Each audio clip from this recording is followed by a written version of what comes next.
Welcome to Seattle Sound Then and Now. I'm your host, Owen Wright from the Seattle band My Sister's Machine out of the 90s. We find ourselves today at Turtlehorse Ranch with my good buddy and his wife, Jerry and Carrie Whitlow. This place is pretty unbelievable. We're doing a remote. We're near Vashon out in the Tules on their property. And they've got, 14 horses at some point? Something, I think she said 13. Yeah, 13, 14 horses. Thanks so much for being on the show, Jerry. Oh, it's my pleasure. So you and I go back because back in the early 80s, you were kind enough to let me live with you at your house on 35th. We had what we call the infamous Visqueen parties. We had two of them. Yes. And those parties were, we've talked about it before in a couple of other pods, but we'll just we'll go back down that road for a minute. When we did that, what were you thinking? I was thinking if we had a party at the house, we were going to destroy the house. So we were like, we got to cover it up somehow. Figure something out. Then the Visqueen thing came about. And then got carried away and Visqueen the TV and Visqueen everything. And it worked really well because after the party, we just rolled all the Visqueen up and threw it in the garbage. Oh, yeah. It was like... And the house was like pristine. It was 5 a.m. We rolled all the plastic up. We threw it off the back deck. Right. And we went to bed. Yeah. And then we woke up and we're like, Jesus, it doesn't even smell like really beer in here. Right? Right. Those are some of the funnest parties back in the 80s when I was playing in a band called Mistrust. And we're just starting to write music. And went on to, make an independent record with my friend Jeff Gilbert, who was the guy who actually made a record company, Coma Records, and put us on there with some other artists. It was fun. There were some dark times too, but for the most part, it was Do you remember when we moved out of that house for a while? I went and couch surfed somewhere. You went and rented that little apartment, the 1-bedroom, remember? On 35th. Yeah, just a little ways away from the house. Yeah, Admiral District. And I do remember walking in one day, and I'm like, I need a place to stay. And you're like, come on. So, again, we're together. And I walk into the bathroom, and, like, Jerry is, like, ripping apart, like, a Harley motor in the bathtub or something, or in the living room. Remember that? Oh, yeah. Oh, yeah. I built several engines and several motorcycles. That's what I did. It was fun. If you guys look around the property here, Jerry's a massive mechanic. He and his wife, Carrie, have built this place out. You guys have been here how long now? Bought the property in 89. Carrie and I have been together for over 30 years. So we've been working on this place for over 30 years. Super cool. Yeah. See, 29, our anniversary is August 20th. It'll be 29 years we've been married. Very cool. I got a bunch of questions here, but I think we should just talk. When we first met, we were working at Seattle Filmworks. No. You started working there after that. Was I working at the gas station? No. When we first met, there was a girl named Carrie, and I don't know if you were dating her or not, but she was working there. And then Carrie and Michelle. I started dating her. Yes. You started working at Seattle Filmworks, and then a whole bunch of other guys that were in bands and stuff started working there too. I mean, Mark Arm from Mudhoney, Kim Thayil from Soundgarden, Bruce Fairweather from Green River, Mother Love Bone, me and my drummer Chris from My Sister's Machine. Goaty was there, and those were good times. Oh man, I remember what was really cool about it is that a lot of those guys were more of an alternative scene, and we were more, kind of glam, not like New York Dolls or anything like that, but we were like glam metal. Yep. Why are you laughing like that?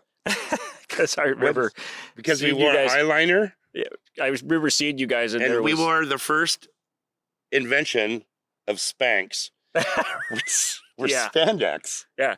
There was it was the bandana things, and there was all kinds of lace and and leopard print pants and the whole 9 yards. And I used to give you guys so much crap for that. Oh my God, I said, remember. Look, dude, just start listening to Black Sabbath and wear ripped up Levi's and t-shirts and stuff. Yeah. And I remember you guys playing at the Central, back in the day, and things started shifting. You started coming out of the, the poison rat little bit kind of thing. And then, and I remember seeing all these guys that were younger and watching you guys play. Mm-hmm. And it started, cause I'm in the, I'm just in the audience watching you guys. And I saw the whole scene start to shift. Yeah. And then everybody started going in that direction. Yeah. And I don't know if you guys realized it at the time how much influence you had, because you were like one of the few bands, because the Central, nobody went in there and played hardly at all. Yeah. And then you guys started playing there on a regular basis, and everybody was like, okay, well, if we want to get on stage and we want people to know who we are, we got to be this. We were very fortunate. I remember we headlined the Paramount in like 1986, and Tom Gunn from the War Babies, he had that band Slaughterhouse-Five. Yeah. They opened up for us. And then another super great guitar player and a good friend of mine, I haven't seen him in a long time. Remember Randy Hansen, who did the tribute to Jimi Hendrix? Absolutely, yeah. That guy is a hotshot motherfucking guitar player. Like, whoa. Yeah. Anything Hendrix. I mean, the guy he's like a Stevie Ray Vaughan, like another favorite guitar player of mine. Killer virtuoso guitar player, but yeah, Randy Hansen. And my favorite thing about Randy is he'd run at the stage like full blast. Oh yeah. And then at the last moment he'd flip around. Oh yeah. And then he'd hit the stage backwards and do this backward somersault, and then jump to his feet and just start ripping on it. You know? Yeah. Just like with the guitar plugged in, no less. And never fucked up. Yeah, never fucked up. Never missed a beat. It was just absolutely amazing to watch. Yeah, great guitar player. But yeah, those are early 80s. Those are what I call, we talked about this before, like for me, the original good old days. The house parties. Oh yeah, it was a very small group of people that were, everybody knew everybody, and the parties were huge. And I mean, I can't think of the name of the band. They had on the cover, it was the bed flying through the sky. Can't remember what the name of the band was, but I mean, I got invited to those parties because they had a CD release party there, and I ran into everybody. And then Grunge Truck had a CD party. Everybody was there for that, and everybody rallied around each other. Yeah, everybody supported each other. That was cool. And also during and I hate to use the term the grunge period because I don't even know what that really means. But because everybody looked grungy. Well, there was a lack of showering, perhaps. Ripped up Levi's, combat boots, army jackets. I was noting on one of our pods that I used to wear back in the 80s when I worked for contractors. Wore flannel shirts in the winter because it was cold. We wore army boots because they were cheap to buy at the army surplus. Thermal underwear because, it's Seattle. And I was like, it's so weird to see all these people wearing this shit. Like I wore it to work for years. Right, yeah. I got a pair of combat boots. They're 30 years old sitting in my closet. One of the people that kind of started that whole thing was Janny the Nanny. Who's that? Jan Cole. And that name rings a bell.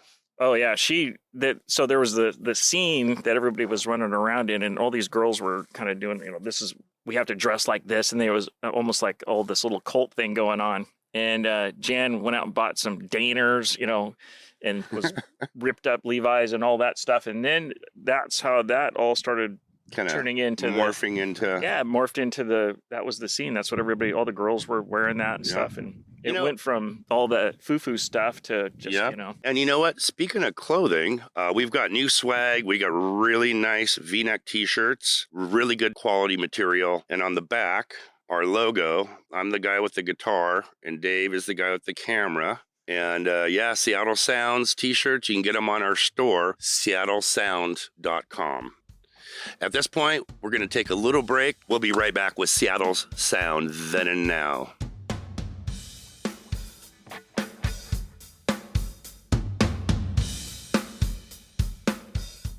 As you know, David, I have a lot of coffee table reading stuff around my house. Guitar magazines, art, photography. Great stuff to browse through between setting up the pod and jamming. You know, one thing that's been on my coffee table forever since 1995 is an issue of Mansplat. Have you ever seen this thing? Oh, man, there's nothing better than start your day with a bit of Mansplat. Really, though, this newspaper is fucking gold. Made right in my town of West Seattle since 1995. Mansplat is an adult twist on all things pop culture, guitars, rock, monsters, cars, chicks, booze, food, TV, and movies, all thrown into a Mad Magazine-style blender and printed into a newspaper tabloid format. There's so much in this magazine/newspaper. Awesome segments, ones like Ask Dr. Blast. Some of those columns made it into some pretty big magazines as well. Oh, yeah. If you go to mansplat.com, they're currently offering 15 out-of-print back issues for only $15. Man, that's a lot of splat. Skeet, skeet, skeet. What? Mansplat.com. You know, Dave, whenever I call you, you're always working, whether it be on a film, your daily gig, writing a script, editing the pod. There's always something to do, that's for sure. I hear you. Between this pod, running my company, writing music, it could be tough to keep up with those little pesky household tasks, Oh, right? you betcha. Luckily, Des Moines Cleaners has your dry cleaning needs taken care of. Open from 7 a.m. to 3 p.m., closed on Sundays. I actually know the couple that own it. They're super sweet. You could take one task off your shoulders with the cleaners for all your dry cleaning and laundry needs. Des Moines, the Cleaners.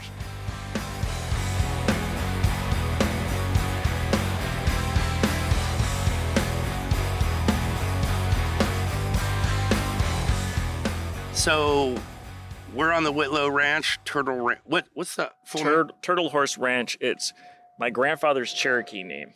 Okay. So he was Oklahoma. Mhm. Has lineage that goes back to the Cherokees when they came from the Appalachian Mountains across they called it the Trail of Tears, where they all marched him into the reservations in Oklahoma and stuff. And he grew up on the reservation out there and became a cattleman and a horseman, and he was kind of one of those jacks of all trade guys. Full-on badass. Yeah, he could do pretty much everything. I've got all kinds of stories about him. And then that's where I learned a lot of the stuff from training horses and Right. all that sort of thing. A lot of it started with him. That is so cool. It's so cool to see that you've taken that generational past and now you've brought it to the future here at this place. How many acres are we sitting on right now? That's a little over 15. Yeah, it's really cool. There are stables. There's like at any point 12 to 14 horses. Not all of them are ours. We That gets train. expensive. Yeah, it is. Well, training other people's horses and working with other people's horses is how we support our habit.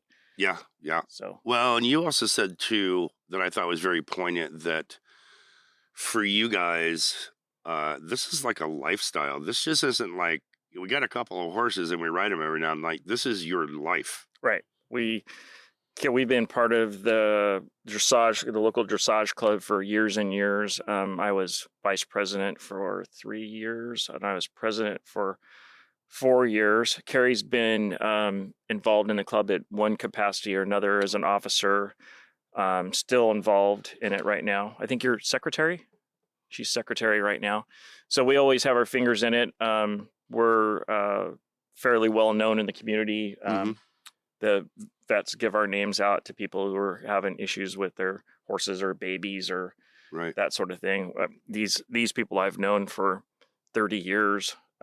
So we all know each other. It's a tight-knit community. Mhm. It's not something you can just walk away from. I mean, No. you can't go, okay, well, just put them in the garage and we'll go on vacation for a couple of weeks and come back. Well, you can't do that with them. So No, not even. we have, fortunately for us, we have students and that have We're going been to with us. actually meet one of them today.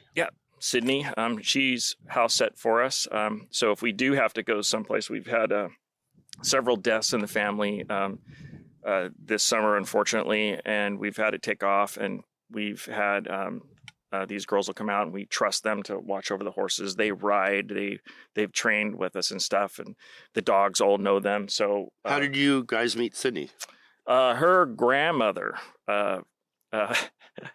She's looking at us right now going, it's a funny story because her grandmother's like, oh, I'm going to introduce you to Sydney, but it's she's a lot. Sydney, you're going to be on the show here in just a little bit. I can't wait. So we then there was another girl that we've known since she was 12 years old. She just got married. She's not 12. She's 26 now. Yeah, we make that clear. Good job. And she just moved to the East Coast with her husband, who is a nuke guy off of one of the aircraft carriers, and now he's going to be a trainer. So she bought a horse from us. She's been working with us for forever, and so she shipped her horse back to the East Coast, but we just talked to her yesterday. So she was kind of our go-to for a long time, and there's been other girls that ladies, women that have been part of this whole program to help these us make it people go. that work with you guys and learn from you guys and hopefully go on to have a great career with whatever they want to do. They're almost like guitar techs for band guys like us. Like, if it isn't, for some of these people behind the scenes helping and doing things to make the show go on, whatever it is, this is its own show. I mean, I'm blown away at what you guys have done. And I just think it's super awesome, and it's super great to see you. Thank you for being on the show. Yeah. We're not done yet, but we are. Simmer down. I want to introduce to the folks JP, who is our sound engineer and co-producer. Hey guys, how you been? Good. And also our awesome director, David Yama from Still Pick Productions, is his company. And you got any questions for the equestrian people? You talk about dressage. That's got to be huge because I've seen that as like an Olympic event and stuff. Yes, it is. What is like the circuit here? How often is there like traveling for events and stuff? Oh, geez. It's a real tight-knit community. And like I say, we have our students, but our students have trainers. We have trainers. Everybody who does this has got someone who's like above them or supporting them in some way, or multiple people actually. But there's a facility called Denida, which is out in the Auburn area. That's a huge facility that they have a bunch of shows every year. And there's circuits, and there's like Region 6 and Region 7, and so they break it down into those smaller sections. But there's people, a lot of people don't know this, but there's really famous riders, like world-class riders that come from this area. Jennifer Schrader-Williams is on the short list for the Pan American team this year. I know I've heard of her name before. She's pretty famous equestrian. She's total badass. Yeah. I used to work with her back in the day. Very clear-eyed young lady.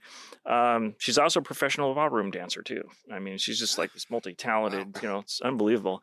And then She's probably in a band too. What do you want to bet? I don't know, but she could be if she wanted to. Three-piece power pop.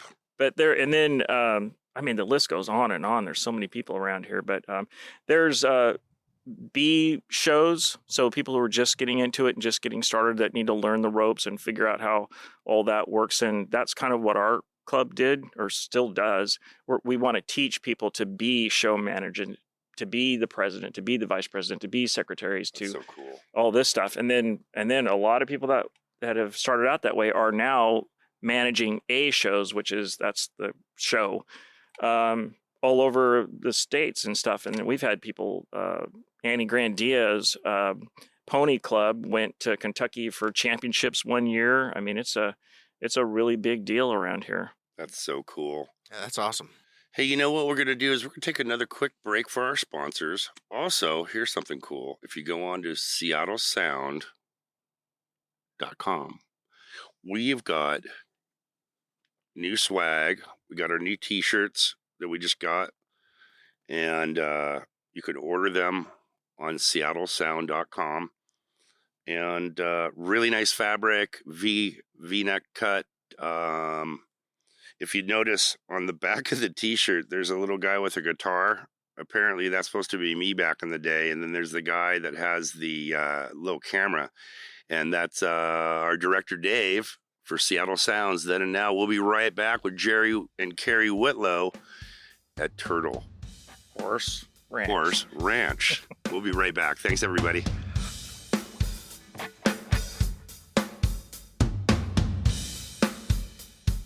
So many of you know we film and record this podcast on Sunday mornings and afternoons. How do we like to start each episode, Dave? Well, first I set up the cameras and then... No. Before that. Oh, well, with a cup of Joe? Right. Not just any cup of Joe.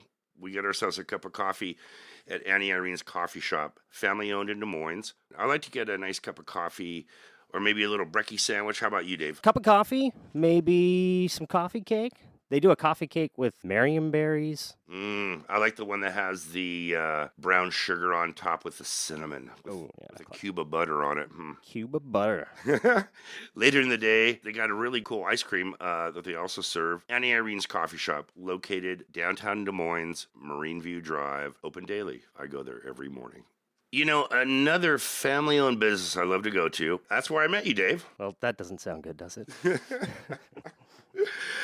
Located at Burien at 5 Quarters Plaza off First Avenue, Burien Liquor and Wine is a family-owned and operated with a small, tight-knit staff who, I know everybody that works there, you guys are awesome, and the largest selection of wines and spirits that you'll find west of I-5. Deals all day, and they even display out-the-door pricing. Open 7 days a week from morning to night. Burien Liquor and Wine has your adult beverage needs taken care of. I go there every morning. Dave, you own a home, right?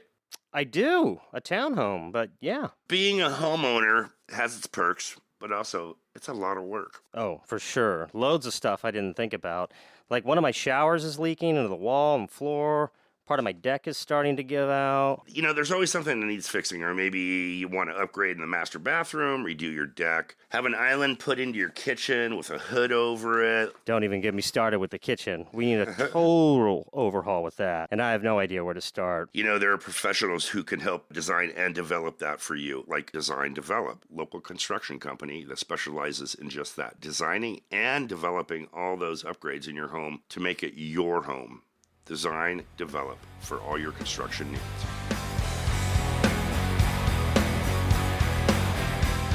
Welcome back to Seattle's Sound Then and Now. I'm your host, Owen Wright, and we're here with Jerry Whitlow and his wife, Carrie, on their ranch. And I've been saying that we're going to have a female artist, and I think she's coming right now with her mom. Her mom had to be with her because she's young.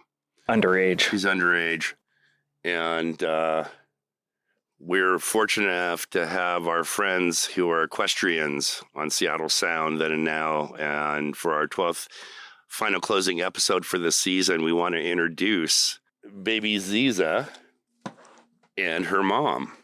And I'd like to introduce Carrie Whitlow. Say hi, Carrie. Hello, everyone. And tell us who you are, young lady. My name's Sydney. This is Sydney. And she is basically, you're going to be an equestrian as well, yeah? Yeah. And how long have you been doing this for? And you can come up and talk into the microphone and bring the baby up. And this is little baby Ziza, who they just had, how long ago, Jerry? She's 6 weeks old. She's only 6 weeks old. She's just a baby. I've done it since I was like 11 or 12. 11 or 12? Yeah. Yeah, she's been riding with us for Since quite some time. Yeah. Yeah, awesome. We just woke her up from a nap. So she's a little groggy. You a little sleepy? Anybody want Shut up, you want an Lily. apple? Oh, there you go. Want an apple? Is it an apple? Got to get rid of them before the Yeah. yellow jackets take over. Yeah, no kidding. Well, earlier we gave Ziza an apple. Mom's just like, I'm not having it. I want that apple. But we're really lucky to be out here on the ranch and be able to introduce this sweet little, she's a foal. She's a foal. Foal. And foal is just another way of saying baby. So she's a foal is just another way of saying baby. Here, you want another apple? So if it's a baby boy, Yeah. it's a colt. A baby boy's a colt. And if it's a baby girl, Yeah. it's a filly. Oh, it's So a filly. she's a little filly. She's a filly. Yeah, she's a little filly. I was hoping that we might hear her whinny, so we could hear her singing voice. I know you wanted me to pinch her, but I don't know if that'll go. You know what? I wouldn't want to be pinched. No, but no, she's we do full imprint training on them. So literally, as soon as she came out, we start in on them. We teach them to be able to touch them anywhere, pick up their legs. But she whinnies at us every time we go in. She comes to us. Yep. She's had baths. We've taught her how to lay down. Can you show us how you taught her how to lay down right here? Do you think she would do it, or We'd have to move over there in the area, but I think you have video of her. Oh, that's right. Yeah, you have some. Yeah. That's right. Uh-huh. But yeah, she can lay down. You can lay her down without a halter or lead rope on her, and and she doesn't mind it. And once she's down, it's normal for her. And we used to get ridiculed for it, but the truth is, there are some stud books. So if you have a stallion and you want it to be in this specific stud book, if your horse will not lay down and have another horse jump over it, you can't get that stallion in the stud book. So it's an important thing. Wow. They used to lay them down in fields and stuff, so cavalry would lay the horses down, and then you'd look out there and not see anybody. Right. And then the horses would jump up and charge. Oh, wow. So that was one of the reasons. But the main reason why we do it, because we're not doing that, Right. is a lot of times if something happens to them, if they hurt their legs or they have to have surgery, and they get sedated and they have to lay them down. If they haven't been laid down, it's a traumatic experience for them, because the only way they survive is by running away. So if you take their legs away from them, they're toast. Yeah, they freak in their out. mind. Yeah. So what we do is we teach them to lay down. So if anything like that ever happens, they're okay with being laid down. They're okay with coming out of the sedation in somebody's arms. So it's not something they worry about at all. Tell us about her mom. She's Winston's sister, half sister. Oh, wow. And she's HS Fire Princess Azula. And That's right. Yes, you are. Yeah, Azula is a Hungarian sport horse. Beautiful animal. And we bred her to a Hanoverian by the name of Diamond Head. And he's been horse of the year. He's a famous dressage horse. There's a speed battle band called Diamond Head. Is there? Yeah. See, and then there's it all also comes back around. And then there's right? also King Diamond. Yeah, but we do the dressage thing. All dressage means is it's a French word for training. Basically, it's how you teach horses to be ridden properly. Understood. So it's a way to train a horse to do all the other things like trail riding or jumping or any of that stuff. Sure. And then they've turned it into an art form. And so now they do pirouettes. They call it renvers, travers, shoulder in, shoulder out. They do tempes where they'll switch leads on every second stride or every single stride, or it just goes on and on and on. But, they're so beautiful. And it's like we were talking earlier, it's an Olympic sport. Yeah. Well, you know what, guys? Thank you so much for having us out here. Carrie, thank you for your time. It was great to meet you as well. Thank you so much for being on the pod and holding the baby for us. And Jerry as well. I love you, brother, always. I'm always here for you guys. Yeah. And don't forget, we got some swag on our online store in SeattleSound.com. Sorry. It's the sun. I always get that wrong. But thanks everybody for watching, and we got a new season that we're going to start filming in a couple of weeks, and we'll be back. See you soon. Thanks so much.